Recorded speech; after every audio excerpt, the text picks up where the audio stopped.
Normally, supervillains are extremely intelligent. Actually, more than extremely intelligent. They have a master plan, and there's layers to the master plan. With Muzan, don't get me wrong, he's a smart person. I mean, if you live thousands of years, I hope you would be. But in terms of really thinking about layers into a plan, well, I don't think he's the smartest in the bunch. Now, let me get down to why I'm even bringing this up. I think Muzan just didn't have enough respect for what a human truly is to actually continue on with a true master plan. He believed that they were so much greater than a human could ever be that there was no point in truly plotting, and there was no point in truly figuring out what they should and shouldn't do. Now, with that said, this isn't no what if about what if Muzan was extremely intelligent or anything like that. Maybe we do that in the future, but this is more involving in an idea of Muzan actually taking advantage of the weak minds and also his own just infinite knowledge of manipulation, and take advantage of that for the greater of his own kind. Now, you might be wondering where I'm getting to, and what I'm getting to is a very, very certain point of time before everything would change for Muzan. We all know that one day Muzan would show up at the Kamado residence and he would actually kill the entire family and then infect Nezuko. Yes, infect, because that's what it is, turning Nezuko into a demon. But this time around, he does something different, sending multiple, or at least one strong demon to the Kamado household to actually kill the entire family. Now, you may be saying, hey, Tanjiro's father is one bad dude. And we know he's one bad dude. And if you've read the manga and you've seen everything, you know he's a bad dude.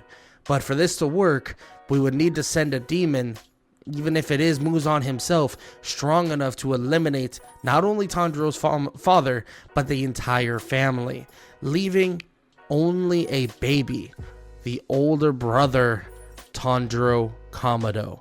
That's all that is left over, and Muzan would swoop in with a child, a baby, little tiny baby, and take the baby away, taking him away and not allowing anything else to be seen, and the resident of the Kamado family, or the Kamado family, would be extinguished and gone forever. Just like that.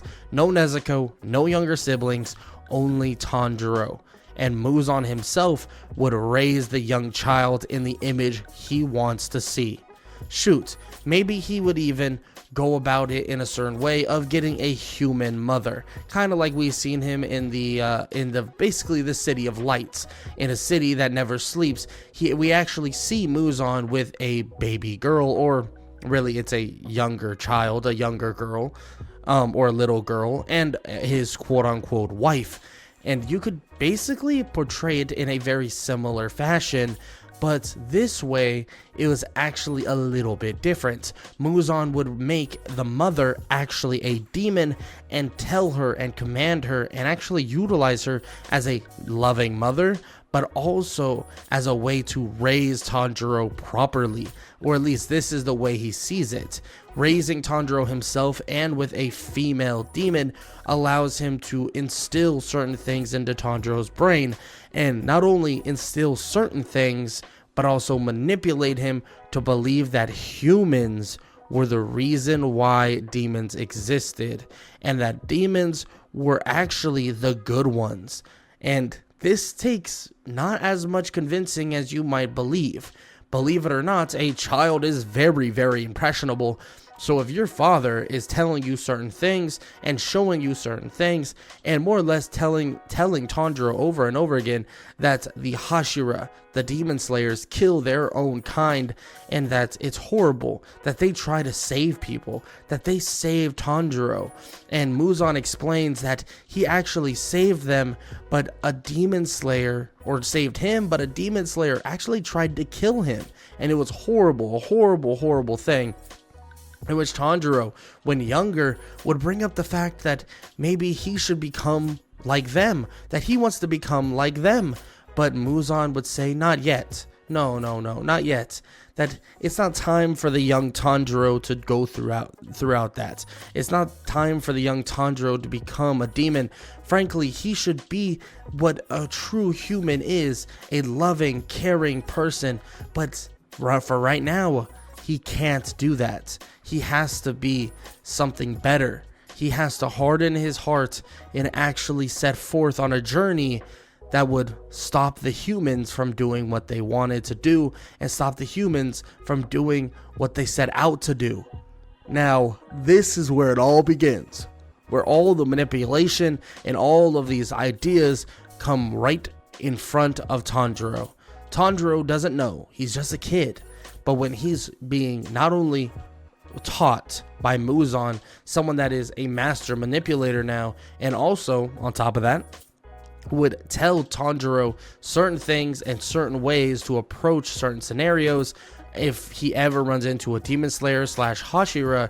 I mean, he will easily put front a certain idea and put front what Muzan believes, not what a past or not what a canon Tanjiro would believe, in which actually I believe Muzan would train Tanjiro, would actually train him in the way of the sword, but maybe he would even bring someone like Kokushibo into the master plan. Get Kokushibo to teach Tanjiro moon breathing. So yes, we would get a Tanjiro that would slowly but surely learn how to manipulate and use the breathing style we know as moon breathing, a branch off directly from sun breathing. But here's the thing, Tanjiro learns from him, and Kokushibo isn't the biggest fan of manipulation and isn't the biggest fan of saying certain things to Tanjiro for this quote-unquote master plan. But just because he respects Muzan so much and what he's done, well, he decides he'll teach Tanjiro the way of the sword, he'll teach him the way of moon breathing, and he'll kind of keep his mouth shut about anything else besides that. So any time that he has with Kokushibo, well, it's very heavily monitored by Muzan. Muzan is a scary mofo. He's a scary dude. And Kokushibo knows that if he crosses the line, that he will be gone in an instant. So after years and years of training, Tanjiro obviously wouldn't be able to do the things Kokushibo can do, at least not just the more advanced techniques of moon breathing, but the style of moon breathing, the techniques, the swordsmanship, he would be able to teach Tanjiro all of that, and over years and years, he would become a very, very good swordsman, like very good. Even learn how to use concentration breathing, constant, all of it. All the more basic skills as a demon slayer that he's supposed to learn, he would learn from the demon, the very top demon besides Muzan himself. He would learn all of it from him. Kokushibo would teach him as much as possible, and you might be thinking that sounds like Kokushibo's raising Tanjiro, but actually it's more of a training and more mentor. Muzan is the father figure, bar none, and Muzan would instill all of the ideas, like I said, into Tanjiro's head, so he would be raising Tanjiro exactly in the image that he wants. Now, you might be wondering, what are they going to do from here on out? Well, Tanjiro's job is to not only find the spider lily, but also infiltrate the demon slayers. Yes, learn as much as possible, learn as much as you can, and that's exactly what he's going to do. Now, with that said, Tanjiro will be let loose and set off to what they know as the final selection. And Tanjiro is far more prepared than you could possibly imagine. He's had years of training, years, so far more than he normally has in canon. He might even be slightly older, or you could even argue that they just started him on training a little bit younger. And this would lead into the final selection, in which he would easily slay most, if not all, the demons within the forest, and these feats would bring a ton of attention to Tanjiro, more specifically in the eyes of Kanao, and also in the eyes of whatever crows that are watching. Actually, it would be pretty quick in terms of his route to getting to the Hashira mansion, or the butterfly mansion. And the reason for that is his flat out talent, his ability, his strength, and on top of that, freaking moon breathing. Who has that? So he's a special demon slayer, something really no one's seen, like, ever. So it's a huge surprise when someone just shows up and is able to utilize a technique basically forgotten to time. Moon breathing is something very special, so when they see this, they think it's kind of insane. So they send him to the Hashira mansion as quick as possible, in which he would speak to them relatively normally. He would kind of just explain to them how he learned it, and he would say that it was more or less from either books or just his own self-taught training, and that he's kind of his own little prodigy in a way. And he would kind of explain this, and everybody would kind of be forced to believe it. I mean, what else are they going to believe? I mean, there's literally no other evidence that he's not telling the truth. They don't have any information that he's working or with Muzan at all. And Tanjiro is a perfect person to place right here. But now there's a dilemma for Tanjiro. Now, you might be wondering, how would he fare in some of these fights to come? In my opinion, he would fare greatly, and on top of that, the demons know who he is. They know of Tanjiro Kamado, or more like, they know he's Muzan's son, the adopted son, the child that was made, the demon slayer made from the king of demons. They know who he is. So every fight with him, well, they would be told to die, told to fall short, and to make sure that Tanjiro is not hurt, is not scathed, and is not anything, or else. And it's very clear that Tanjiro is protected massively. Maybe this would make a couple of them pretty jealous, but Muzan sees all, and Muzan controls everything. Now, with that said, how would this, or what are the little roadblocks that Tanjiro would go through? Well, Tanjiro inherently is a good person. I know he's a baby, very impressionable, so growing up he could be totally different, but I believe that Tanjiro has just flat out a good soul. A soul that is more or less pure to a certain extent, but he's been taught different things, different morals, different ideas. He knows that these people, or at least he thinks that these people that he's working with and working around, are not good people. They are bad, that they are restricting the growth of demons and they are taking them down. Now, with all that said, there's a lot of information that he's currently gathering. Where's the Hashira mansion? The swordsmith village. That's something he also needs to figure out himself, but frankly enough, it's a very hard task, at least to find it. But with the help of Muzan, of course, he would eventually have equipment, you could call it, to reach just there. But that's neither here nor there. That's not for right now. Tanjiro is still scouting, learning of the other Hashira, and also gathering information on every single Hashira, demon slayers, and all alike, and what are the weaknesses, and what about the blue spider lily. Now, that is one thing that is kind of gone. He hasn't seen, hasn't heard anything about this so-called blue spider lily, so that's one thing he has no idea about. No idea even if it exists. But still, it's something to think about. But the time that he has here, and in between going on missions, he trains with many demon slayers, many Hashira, and eventually he would learn of kind of his connection to sun breathing. But you gotta realize this connection doesn't run anywhere near as deep as it used to in the normal canon, because he never saw his father dancing in the snow, never saw his father sicker than anyone possibly could be on death's door and still being able to dance, still being able to sit there and dance with fire or basically torches in his hands. He never sees this.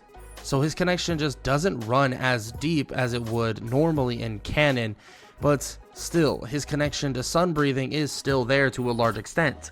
His connection to sun breathing is definitely still alive. But even with that said, it doesn't help him that drastically. It actually kind of doesn't really do much. But still, it's something to be kind of aware of, at least for now. Now, with all that said, information is just a ticking time bomb at this point. Eventually, Tanjiro would be ordered to shatter his sword and put something within his pocket, or kind of hide something. And eventually he would be taken to the one and only swordsmith village, a village that is literally made to create a bunch of swords and create a ton of things and a ton of stuff, more or less for the demon slayers. And it's perfect because it's hidden away, it's unable to be tapped into, unable to be touched, and it's just straight up something that is untouchable for the demons because it's unknown. But with Tanjiro going over to the swordsmith village, and also with special equipment, you can call it, or at least something of that realm, he brings this special equipment to the swordsmith's village, and it would tell the demons, more specifically Muzan himself, exactly where it is. And now this is something that is scary, because at the end of the day, yes, they did find it eventually, but Muzan knows he has Tanjiro right then and there to help if he can, and if there's no survivors, well, and Tanjiro is the only survivor, they can continue on with this charade. But even so, it will most likely thin Hashira out of the equation, and on top of that, it will thin the availability of creating swords and equipment for the fight against the demons. So nonetheless, this is a bad thing for the demon slayers and Hashira all alike. The Hashira like Mitsuri and Mutaro, who are there and there normally, would fall, would die. Because at the end of the day, without Nezuko and Tanjiro's help, I mean, yes, you have Genya most likely still there, but without the help of Tanjiro, I mean, shoot, it might all crumble. And even with that said, you can make the argument that maybe they're not there. Maybe Mutaro and Mitsuri and Genya are not there. So they would just sweep and continue to destroy the swordsmith's village, obliterating everything and leaving it so as if Tanjiro was the sole survivor, that Tanjiro barely survived and actually killed one of the 12 Kizuki. Yeah, that's how they would set things up. Tanjiro would kill one, but it would be very odd in terms of the crows watching. The crows themselves would not understand how he even survived, but he must be stronger and better than they possibly could believe. But the complete wipe of the swordsmith's village is a very scary thing for all the demon slayers. Very scary thing. But now all it comes down to is sectioning out and killing every last Hashira very quickly. And, well, Tanjiro, he may be having his second thoughts. How nice and how sweet and how cool some of these people are. I mean, even though some of them are jerks, I mean, a lot of them have great hearts, great stories. But Tanjiro's mind, his brain, everything that he learned, his morals, are already too far gone. Being raised by Muzan, the king of demons, the king of pop, shoot, you know there's nothing he can do. His brain is practically brainwashed, and he believes that being a demon at the end of the day would be beneficial to not only him, but everyone else. And on top of that, he believes that humans are the bad people, that humans are actually the people that are hurting everyone, that are hurting the demons, and that are hurting themselves. So he has no hesitation in showing Akaza where Rengoku would be. The Muzan train, or the Mugen train, would be one stop for Rengoku.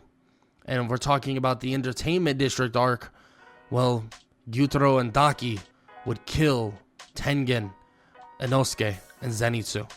And soon, every single one of the Hashira would be whittled down until there was only just a few left. Only a few. And let's just say, with all the information that Tanjiro has given, and all the information that they have, everything that Muzan wants to do would be accelerated and put into place and enter the Infinity Castle, and everything would be burned and destroyed to ruins. Muzan would not have any restrictions, no cure placed upon him, so he is of full power and of no restraint. And then eventually leading Doma, defeating someone like Shinobu, defeating Kanao, because there is no help from Inosuke. Kokushibo would make quick work of any demon slayer that would stand up to him, and Akaza would handle one-on-one with Giyu any day, any time. And unfortunately, Muzan would reign victorious. At least unfortunately for the world. Tanjiro would think to himself that he's helping, right? He's helping his father. He's helping Muzan. But is he really? Is he really helping the world? How much blood has he drawn on his own blade? His own hands are covered and soiled with blood. And eventually, him turning into a demon would be imminent. It would be a guarantee. And Tanjiro would step into the realm of immortality. But here's the thing. Muzan may see Tanjiro as a way to conquer the sun. Or at least, there's definitely a chance. A very small chance. But even if that doesn't happen, there are no more demon slayers to even combat Muzan and even combat anybody here. So it's just a matter of time before Muzan, the king of all demons, conquers the sun. Now, with that said, I hope you all enjoyed the video. I hope you all enjoyed the story. For those who are like longtime watchers, you know I actually did What If Tanjiro Was Raised by Muzan. It's one of my highest growing videos ever. I believe it's at over 100,000 views. It's a different style of narration and a different style of everything. It was a long time ago, but yeah, we changed the content up quite a bit recently. So yeah, I don't have that much else to say. I hope you all enjoyed the video, and make sure to leave a like, leave a sub. Comment down below any suggestions. If you want to check out the Discord, it's in the description. Same thing with the Spotify. And yeah, that's it. Hope you all enjoyed. Later.